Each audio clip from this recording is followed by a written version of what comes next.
সুপ্রিয় দর্শক, বিশ্ব সংযোগের হাইলাইটে আপনাদের স্বাগতম।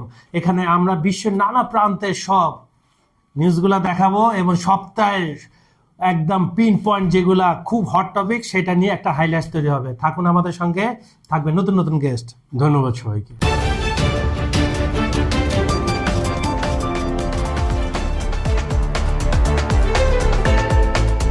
ভাইয়ার কাছে কি কোনো পরিচিত সাইকোলজিস্ট আছে যে মানুষের মস্তিষ্ক বা হাবভাব দেখে মানে বলে দিতে পারে যে পরবর্তীতে এই লোকটা কি করবে? আপনি নিশ্চয়ই বুঝে গেছেন আমি কার কথা বলছি, দর্শকরাও বুঝে গেছেন। তার আগে আপনার কাছে আমি একটু প্রশ্ন ছুড়ে দিতে চাই, সেটা হচ্ছে ইউক্রেন যুদ্ধের পর থেকে রাশিয়া আর উপরে অনেক নিষেধাজ্ঞা ছিল, তার উপরে সবচেয়ে বড় তেল এবং গ্যাসের উপরে, কারণ মূল শক্তি তো রাশিয়ার এই দুইটাই। তারপরে তারা কি করলো, রাশিয়া ডাক ফিল্টের মাধ্যমে বিভিন্ন দেশে পতাকা ইউজ করে, বিভিন্ন দেশের জাহাজ, আমরা যেটা বলি যে নম্বর প্লেটহীন ডাক ফিল্টের মাধ্যমে তাদের তেলের ব্যবসাটা খুব ভালো জমজমাট ছিল। কিন্তু গতকাল যে ঘটনাটা ঘটলো আপনার উত্তর আটলান্টিকে, সেখানে হচ্ছে আপনার রাশিয়ার পতাকাবাহী, এটাই হচ্ছে সবচেয়ে সিগনিফিকেন্ট আমার কাছে মনে হচ্ছে, যে তেল ট্যাঙ্কার মারিনেরা কে জব্দ করে ফেললো, কে? সেই যে ট্রাম্প সাহেবের লোকজনরা।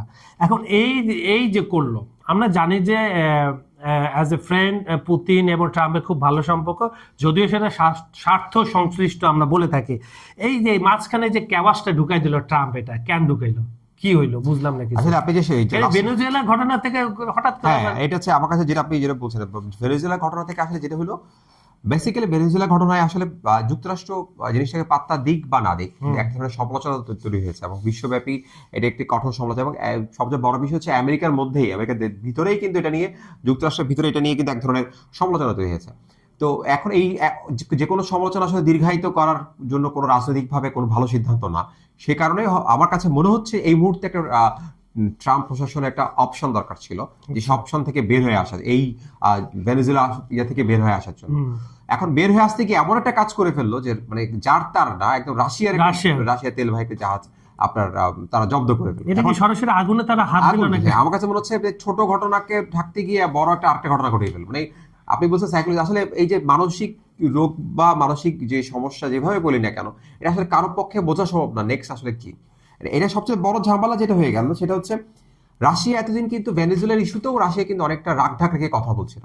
রাশিয়া কূটনৈতিক ভাষাগুলো ব্যবহার করছিল, কূটনৈতিক যে হালকা পাতলা যে বিষয় বলা যায়, রাশিয়া সরাসরি কিন্তু ইউএস এর পক্ষে বা বিপক্ষে যায় এমন কোনো কিছু বলছে না, যেহেতু ভেনেজুয়েলার সাথে তার একটা দীর্ঘ একটা সম্পর্ক আছে, শুধু ব্যবসায়িক সম্পর্ক। হ্যাঁ, এবং এখন বিষয়টা হয়ে গেছে যে আপনি এই যে কাজটা যে করলো, এটাকে আইনগতভাবে সিদ্ধ কিনা? অবশ্যই আইনগত সিদ্ধ না।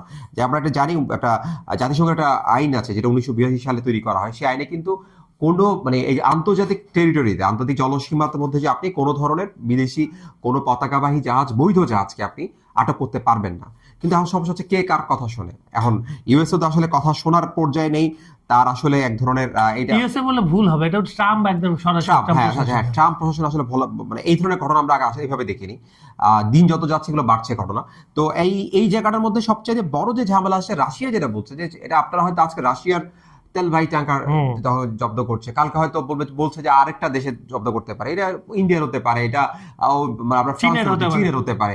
এবং এইভাবে যদি ট্রেডিশনটা চলতে থাকে, তাহলে কিন্তু একটা পর্যায়ে গিয়ে যেটা হবে, সেটা হচ্ছে নতুন একটি যুদ্ধক্ষেত্র তৈরি হবে, নতুন একটি সমস্যা তৈরি হবে। এই আসলে আমরা এখন যে দেখুন, আমরা গত এক সপ্তাহ আগেও কিন্তু রাশিয়া ইউক্রেন নিয়েছিলাম, কিন্তু গত 2026-এর প্রথম সপ্তাহ থেকে পুরো দৃশ্যপট পাল্টে গেল। এখন দৃশ্যপট কোথায়? গতকালকে ভেনেজুয়েলার আলোচনা করছিলাম, আজকে রাশিয়ার ইউক্রেন চলে গেছিল পিছনে, এখন ইউক্রেন 3-4 নম্বর লাইনে চলে গেছে, ব্যাঞ্চে চলে গেছে। এখন বিষয়টা হচ্ছে ওই জায়গায় যে আপনি আসলে এইভাবে যে দ্রুত দৃশ্যপট পাল্টাতে থাকে, সব কিছু ঘটনা আপনি নিয়ন্ত্রণ করতে পারবেন না, সব বিষয় দৃশ্যপট সবকিছু আপনার হাতে থাকবে না, তখন আপনি কি করবেন?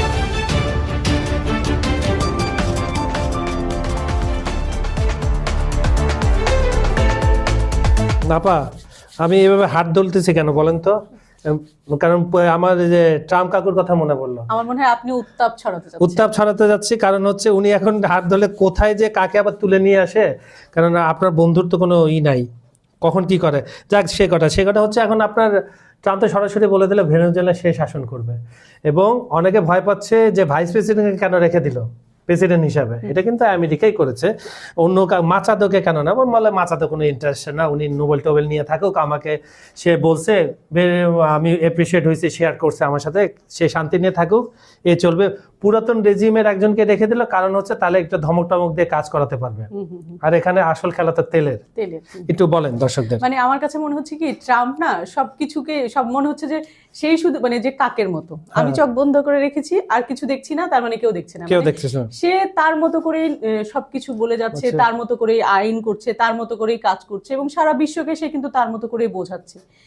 এই যে সারা বিশ্বব্যাপী একটা ঝড় তুলেছে, সব বিশ্ব নেতারা এই ঘটনাকে কেন্দ্র করে অনেক নেতিবাচক কথা বলছে বা সবাই উদ্বেগ প্রকাশ করছে, এক্সেপ্ট ইউরোপ ছাড়া। হ্যাঁ, কিন্তু মজার বিষয় দেখেন ট্রাম্পের কিন্তু এটা কোনো ভ্রুক্ষেপ নেই, উপরন্তু তিনি কিন্তু সগৌরবে বীর দর্পে তার মানে তার যে লক্ষ্য উদ্দেশ্য সেটা কিন্তু প্রচার কারণ করছে। হচ্ছে তার ভাষায় হচ্ছে আমেরিকা হচ্ছে পুলিশ সারা বিশ্বের, তার মাদনের বিরুদ্ধে একটা মামলা ছিল নিউ ইয়র্কের কোর্টে, আমি তাকে তুলে নিয়ে আসি। সেটাই তো, এই ধরনের ঘটনা তো হতে পারে না। আপনি যেমন ধরেন, আপনি যেটা ব্যাখ্যা দিচ্ছেন যে অপরাধ চক্র বা মাদক বিরোধী চক্র, সেটাও যদি হয়, সেই অপরাধ দমনের হাতিয়ার তো এটা হতে পারে না যে সেই দেশের রাষ্ট্রপ্রধানকে তুলে এনে সেই দেশের কর্তৃত্ব নিয়ে যাও। এটা তো মানে স্পষ্টত সার্বভৌমত্বের উপর একটা আমি তর্কের খাতিরে এই যুক্তিটা মেনে নিলাম, তার মধ্যে মামলা আছে, তাকে তুলে নেয়। তার চেয়ে তো বেশি মামলা আছে পুতিনের উপরে। পুতিন যখন আলাস্কা আসলো তখন তাকে ধরলো না কেন? এখানে হচ্ছে শক্তির খেলা না, এটা তো একেবারে যে দেখেন ঘটনা কিন্তু 4 দিন গড়িয়ে গেছে, গড়িয়ে যাওয়ার পরে এখন পর্যন্ত কি হয়েছে, বিশ্বব্যাপী যেটা হয়েছে সবাই উদ্বেগ প্রকাশ করছে, সবাই এটা সমালোচনা করছে, কিন্তু আদৌ কি সেই ধরনের কোনো কার্যকরী পদক্ষেপ বা কোনো ট্রাম্পের কাছে কোনো সরাসরি সেই ধরনের কোনো মানে শক্ত কিছু হ্যাঁ কেউ উপস্থাপন করতে পেরেছে? সবাই তো সবার জায়গা থেকে শুধু বলছে।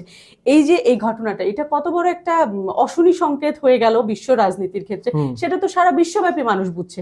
এবং শুধু ভেনিজুয়েলা না, এখন কিন্তু দেখেন আলোচনা শুরু হয়ে গেছে যে প্রতিনিয়ত অন্যান্য দেশগুলো যেমন পোল্যান্ড বলেন, কিউবা বলেন বা অন্যান্য সব দেশে, হ্যাঁ কলম্বিয়া, গ্রিনল্যান্ড, এবং সে সরাসরি এগুলোকেও হুমকি দিচ্ছে।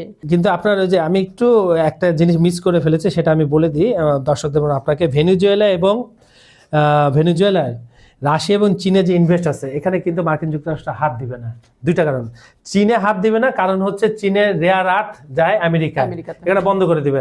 আর রাশিয়া হাত দেবে না, রাশিয়ার সাথে অলরেডি নেগোশিয়েট তারা করে ফেলছে। মানে এই জন্যই তো তার গ্রিনল্যান্ডের প্রতি এখন দৃষ্টি। আপনি 30 সেকেন্ডে এখন ওই যে কংগ্রেসম্যান, আমি বলছি ওই যে কংগ্রেস নেতা বলেছে মোদিকে না তুলে নিয়ে যাবে, ছোট্ট করে একটু বলেন দর্শকদের। না, এটা আসলে সব জায়গায় আমি দেখছি মিম ছড়িয়ে গেছে, ফানি ভিডিও হচ্ছে, ঘুমিয়ে আছে, তুলে নিয়ে যাচ্ছে, এটা সেই পর্যায়ে কিনা? না দেখেন, এই যতই আমরা আলোচনা করি, এই অন্তর্নিহিত মানে এই হামলার অন্তর্নিহিত বিষয় কিন্তু স্বার্থ।